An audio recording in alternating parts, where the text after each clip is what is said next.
जो over trading की जो हैबिट जो 2 ट्रेड से ज़्यादा जो हमारी बैठी थी इसमें बैठी थी। हमने इसमें इतने ओवर ट्रेडिंग करी, इतनी ओवर ट्रेडिंग करी, 5-5 हज़ार 6-6 हज़ार, फिर ओवर ट्रेडिंग यहाँ पे भी ओवर ट्रेडिंग हुई, फिर यहाँ पे भी ओवर ट्रेडिंग हुई। फिर यहाँ पे जो एक हमने जो एक सेटअप रखा था उस टाइम पे ही हमें यहाँ पे मार्केट नीचे गिरी, हमें रिवर्सल चाहिए था, बट रिवर्सल चाहिए था, हम कहीं पे भी रिवर्सल ढूंढने की कोशिश कर रहे थे 12 तारीख को, कि हमने 12 तारीख को कहीं से भी रिवर्सल करने की कोशिश करी। तो जो 12 तारीख की चीज़ें थी तो मार्केट ने मतलब एक जो मार्केट का जो ट्रेंड था वो मार्केट का ट्रेंड ऐसे था 12 तारीख को कि तुम यहाँ पे देख सकते हो 12 तारीख को मार्केट का क्या क्या सिनेरियो था, सारी चीज़ें क्या थी 12 तारीख की।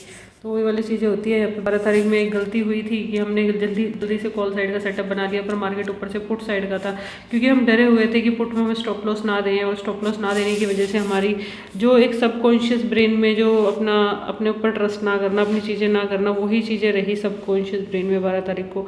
उस वजह से एक बड़ा लॉस और बड़ी बड़ी चीज़ें रही, स्टॉप लॉस मेंटेन ना करना, कि हम स्टॉप लॉस नहीं देंगे, वो वाली चीज़ों ने हमारे ब्रेन को थोड़ा सा ऑक्यूपाइड किया और सारी चीज़ें रही। तो इससे बहुत ज़्यादा मेंटली टॉर्चर रहे सारे के सारे।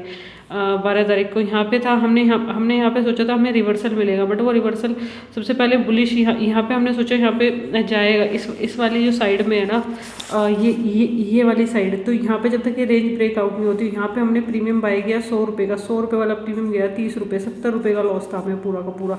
तो वो जो 70 रुपये का लॉस था, इट इज़ वेरी ये जो हमारी, तुम यहाँ पे जब ये देखोगे ना रेंज ब्रेकआउट, सबसे निफ्टी में अगर निफ्टी ट्रेड करनी है तो उसमें रेंज बनने दो, रेंज ब्रेकआउट होने दो, ऊपर का ये वाला स्टॉप लॉस लगा लो। सपोजिट वो कॉल थी वो 112 पे गई थी, तो उसका 112 पे ले लो, 80 पे लो, 112 का स्टॉप लॉस लगा दो उसका। तो यहाँ पे जब तुम स्टॉप लॉस लगाओगे ना, जो अपनी गलतियों को एक्सेप्ट करोगे, तो चीज़ें ना तुम्हारी खुद ब खुद सारी चीज़ें ठीक रहेंगी। निफ्टी में ये वाली रेंज बनी, इसका ब्रेकडाउन मिला, और देन यहाँ पे ये रेंज बनी और इसका ब्रेकआउट मिला। तो ये वाली रेंज पे खेलना बहुत ज़्यादा ज़रूरी होता है। और फिर तो फिर अब नेक्स्ट डे में, जो नेक्स्ट डे तुम यहाँ पे देखोगे, नेक्स्ट डे में ये वाली रेंज बनी, ये जाने दो इसे। फिर जब मंगलवार आया तो तुम्हारा पूरा का पूरा पुट का सिनेरियो बना, फिर ये एक रेंज बनी और फिर रेंज का ब्रेकआउट मिला। ठीक है, तो तुम्हें यहाँ पे देखना पड़ेगा कि रेंज ब्रेकआउट कहाँ कहाँ से मिलते हैं। अब तुम्हें तुम यहाँ पे देखो, तुम्हें पूरी की पूरी रेंज का ब्रेकआउट मिला है, तुम्हारी रेंज बनी, ये वाली रेंज बनी, ये फ्लैग पैटर्न की, बट ये बेयरिश मार्केट में फ्लैग पैटर्न बन रहा है। अगर ये बुलिश मार्केट में अगर यही फ्लैग पैटर्न यहाँ पे बना होता तो यहाँ पे तुम्हें ये वाला टारगेट, ये वाला स्टॉप लॉस देखिए, ये वाला टारगेट मिल जाता है, बट ये बेयरिश मार्केट में फ्लैग पैटर्न बन रहा था, और देन यहाँ पे दोबारा से तुम्हारा मंगलवार को बहुत अच्छे पैटर्न मिले। बट उस टाइम पे तुम्हें बैठना और ये स्टॉप लॉस देने के लिए माइंडसेट बहुत स्ट्रॉन्ग होना चाहिए।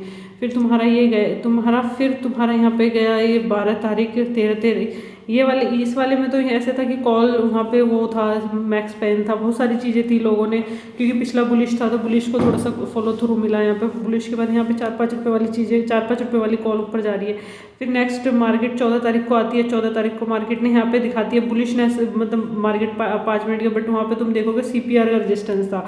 तो तुम्हें यहाँ पे CPR का रेजिस्टेंस भी देखना पड़ेगा, CPR का रेजिस्टेंस कहाँ है, क्या नहीं है, कैसे है। यहाँ पे मार्केट बियरिश थी, ये CPR का रेजिस्टेंस, मार्केट ने CPR का रेजिस्टेंस फॉलो किया, फिर थोड़ा सा ऊपर जाने की कोशिश करी, फिर नीचे आई।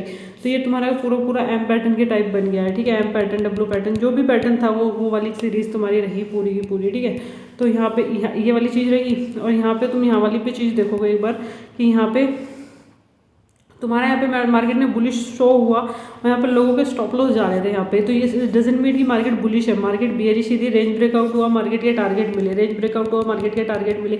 बियरिश मार्केट में भी कॉल साइड का ट्रेड मिल सकता है, बुलिश मार्केट में भी पुट साइड के ट्रेड मिल सकते हैं। इट डजंट मीन कि बियरिश मार्केट में कॉल साइड के ट्रेड नहीं मिलेंगे और पुट साइड के ट्रेड नहीं मिलेंगे। तो ये सारी चीज़ें होती है। फिर मार्केट ने यहाँ पे पूरा का पूरा नेक्स्ट फ्राइडे पूरे के पूरी पुट की तरफ आ गई। पहले कॉल तरफ मार्केट ने ट्रैप किया, और देन फिर पुट की तरफ मार्केट आई। ठीक है, कॉल की तरफ एंड पुट की तरफ। ठीक है, तो यहाँ पे और नेक्स्ट डे फिर मार्केट गैप डाउन ओपन हुई। नेक्स्ट डे मार्केट का गैप डाउन ओपन था, और मार्केट ने गैप डाउन ओपन दिया।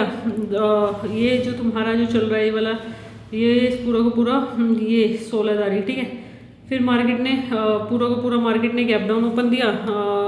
मार्केट में गैप डाउन ओपन होने के बाद पूरा का पूरा ये मार्केट ने पूरा का पूरा ये जो ट्रैप होते हैं ना, इन ट्रैप से अगर तुम बच गए, इन ट्रैप से तुमने थोड़ा, ये पता है स्टॉप लॉस क्यों होता है, वन डे एयर ट्रेड क्यों होता है, वन डे एयर ट्रेड में प्रोबेबिलिटी क्यों बैठती है। अगर तुमने यहाँ पे मार्केट में यहाँ पे तुमने टारगेट लिया, तुमने स्टॉप लॉस दिया, एक ट्रेड लिया, नेक्स्ट टाइम का तुमने लेके नहीं है, ठीक है, फिर यहाँ पे तुम यहाँ पे देखोगे तुमने स्टॉप लॉस तुमने एक ट्रेड लिया और यहाँ पे सपोज तुमने एक और यहाँ पे ट्रेड लिया और उसके बाद तो यहाँ पे जो मंडे को जो मार्केट में जो मंडे को जो निफ्टी ने यहाँ पे ये सारी चीज़ें करी थी ना, ये ट्रैप होता है कि यहाँ पे कॉल पुट वालों को फंसाने के लिए। तो ये पूरा पूरा मार्केट में ट्रैप चल रहे थे यहाँ पे, इन लोगों के स्टॉप लॉस जाते हैं तो देन तुम्हें एक अच्छा टारगेट मिलता है यहाँ पे। फिर मंडे फिर सोमवार को मार्केट, ये निफ्टी की तुम्हें चीज़ें देखनी पड़ेगी, निफ्टी किस तरह से कैसे क्या करती है। निफ्टी का ये पूरा का पूरा ट्रैप था, यहाँ पे हमारे निफ्टी ने ये पूरा का पूरा डब्ल्यू पैटर्न बनाया कि कॉल साइड जाएगी। अगर तुम्हारा एक स्टॉप लॉस हिट हो गया ना, तुम्हारा एनालिसिस इसलिए जरूरी है, अगर एक स्टॉप लॉस हिट होता है तो तुम्हें आपको सिस्टम को बंद करना चलेगा। एक स्टॉप लॉस एक टारगेट, एक स्टॉप लॉस एक टारगेट, एक स्टॉप लॉस एक टारगेट, बस ये सारी चीज़ें होती है। यहाँ तुमने देख लिया, यहाँ पे तुमने ओवर ट्रेडिंग करके तुम्हारा अकाउंट पूरा माइनस चला गया, 64,000 रुपये माइनस में। रैंडम ट्रेडिंग, ओवर ड्राफ्ट, तुम्हें बड़े टारगेट चाहिए और तुम्हारे जो माइंड जो तुम्हें एकदम गैम्बलिंग की तरफ आ जाता है, तुमने प्रॉफिट कमाया वो पूरा गैम्बल स्टार्ट हो जाता है तुम्हारा। वो गैम्बल को रोकने के लिए ये वाला रूल बहुत ज़्यादा इंपॉर्टेंट है और ये रूल फॉलो होना चाहिए और ये रूल बिना फॉलो होने के बिना नहीं हो सकता है। यहाँ पे तुम यहाँ पे देखोगे मार्केट ने 21 तारीख को यहाँ पे दोबारा से ट्रैप करा, बट यहाँ पे सीपीआर का रेजिस्टेंस आ गया, कि सीपीआर का रेजिस्टेंस आ गया, देन वहाँ पे फिर अगले दिन मार्केट सीपीआर के ऊपर भी गई और मार्केट ने डब्ल्यू पैटर्न बनाने के ऊपर जाने की कोशिश करी। और ये डब्ल्यू पैटर्न कब बन रहा है तुम्हारा, 22 तारीख को बन रहा है और 23 तारीख को, जैसे कि तुम्हें पता ही है, फ्राइडे को सारा वन साइड ट्रेड होता है, वो वन साइड ट्रेड मिल गया है इसमें।